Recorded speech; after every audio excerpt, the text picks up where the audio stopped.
다음 이어서 하나님의 왕국의 문화를 만드시는 분이세요. 킹덤 컬처 크리에이터 연보연 목사님 나오셔서 이 땅에 진동하는 악취가 느껴지십니까?를 주제로 말씀해 주시겠습니다. 큰 박수 부탁드립니다.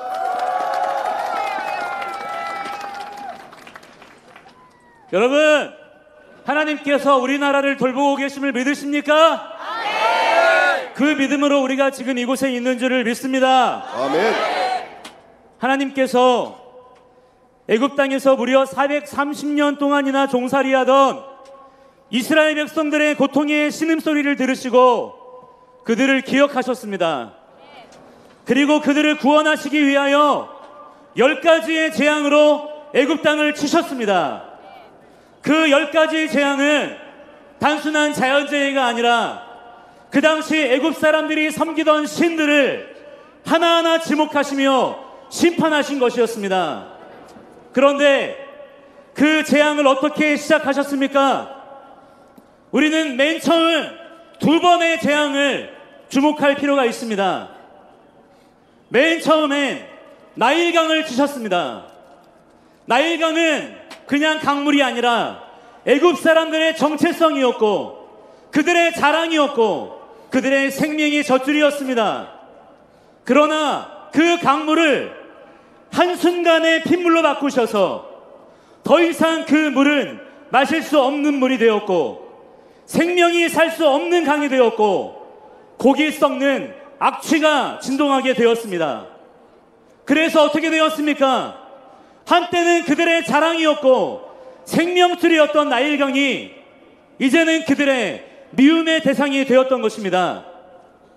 두 번째는 개구리 재앙이었습니다. 개구리는 그 당시 애굽 사람들이 가장 사랑하는 우상 출산의 신 헷켓신으로 섬겨지던 동물이었습니다. 그러나 하나님께서 그 개구리들을 명하여 땅으로 다 올라오게 하시고 그 개구리들로 그들을 괴롭게 하셨습니다. 그리고 모세의 간구로 개구리가 다 죽었을 때에는 무더기에 무더기로 쌓이게 하셔서 악취가 온 땅에 진동하게 하셨습니다.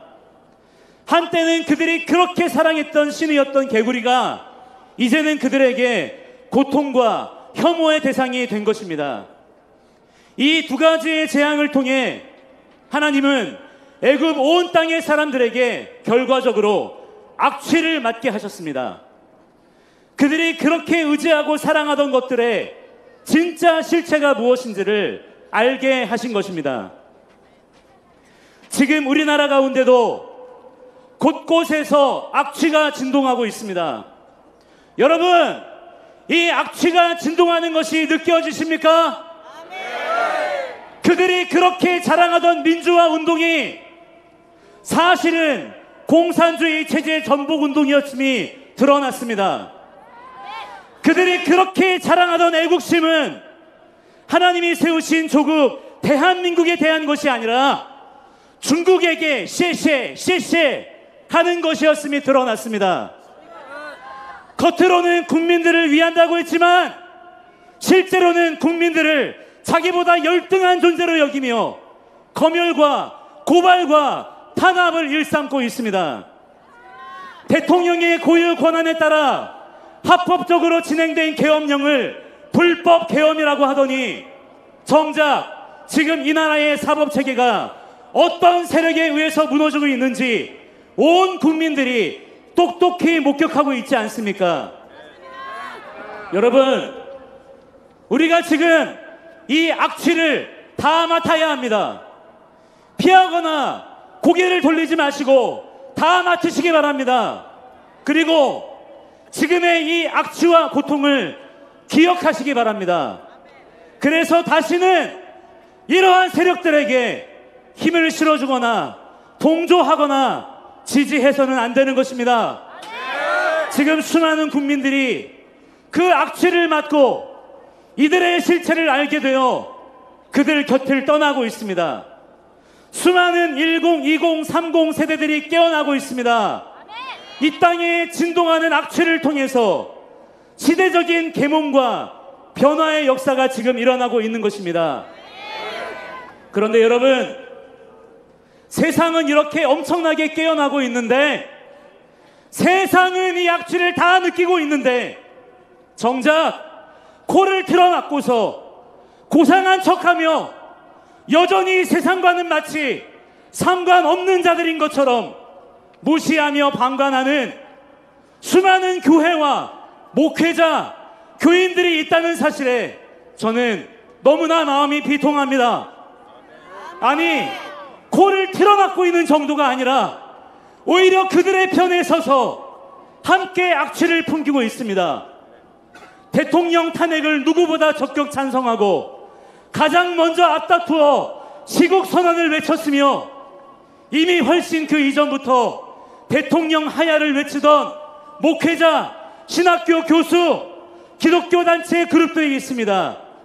우리는 이 사실에 대하여 비통한 심정을 가져야 하며 그들에게 회개를 촉구해야 하며 하나님 앞에 이 사실을 탄원하고 올려드려야 하는 것입니다.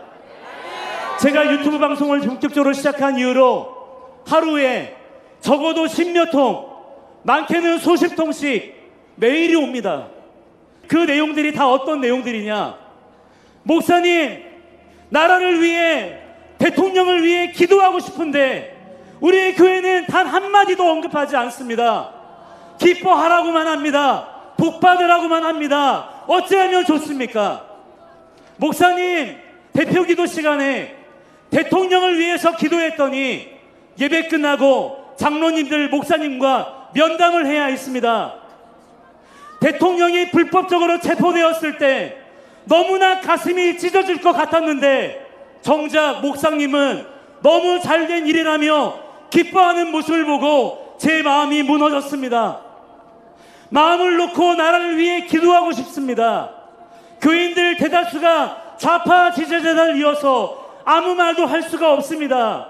교회 안에서 대통령을 저주하고 비난하는 말들이 나올 때마다 너무 가슴이 답답합니다. 이런 호소들이 끊이지를 않고 있습니다.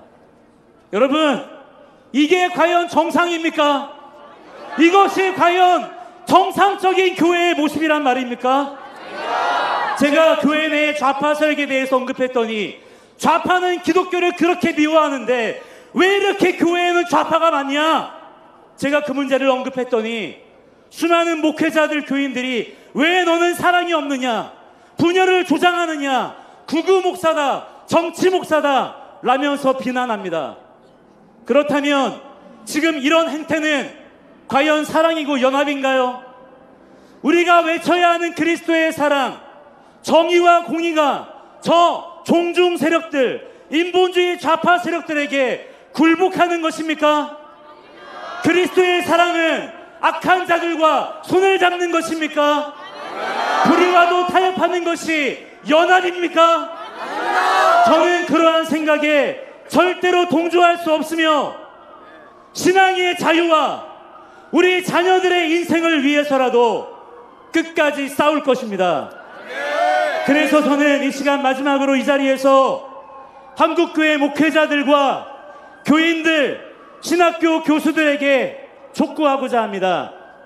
먼저 한국교회 목회자 여러분, 지금 당장 하나님을 대적하고 멸시하는 좌파 이데올로기와의 결별을 단호하게 선언하십시오. 대통령 하야를 외치고 탄핵을 지지하고 대통령 구속을 축하하던 목회자들은 회개하고 돌이키십시오. 성도들에게 올바른 기독교 세계관을 가르치시고 교인들을 교회 안에 자기들의 소유물인 양 가두지 마십시오. 가장 먼저 시국선언을 외치고 깨시민 행세를 하며 정의와 공의를 운운하지만 정작 지금 벌어지고 있는 거대 야당의 불법들에 대해서는 단 한마디도 못하는 각 교단장들, 각 신학교 총장들, 교수들, 당신들은 그 자리에 있을 자격이 없습니다. 당장 국민들과 교회, 성도들 앞에 사과하고 사퇴하십시오.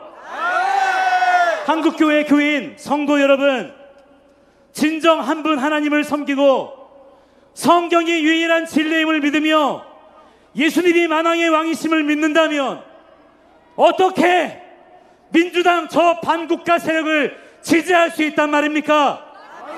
어떻게 저들의 한심한 선동질에 놀아날 수가 있단 말입니까? 어느 때까지 젖먹이 신앙에서 머물러 있을 것입니까? 정신 차리시기 바랍니다. 깨어나시기 바랍니다. 더 이상 목회자들의 책임으로만 전가하지 말고 이 모든 일이 나의 책임임을 자각해야 합니다. 마지막으로 저를 따라 외쳐주십시오. 한국교회여 회개하라. 한국교회여 회개하라. 한국교회여 일어나라. 한국교회여 일어나라. 한국교회여 깨어나라. 한국교회여 깨어나라. 감사합니다. 감사합니다. 연보현 목사님 큰 박수 부탁드립니다.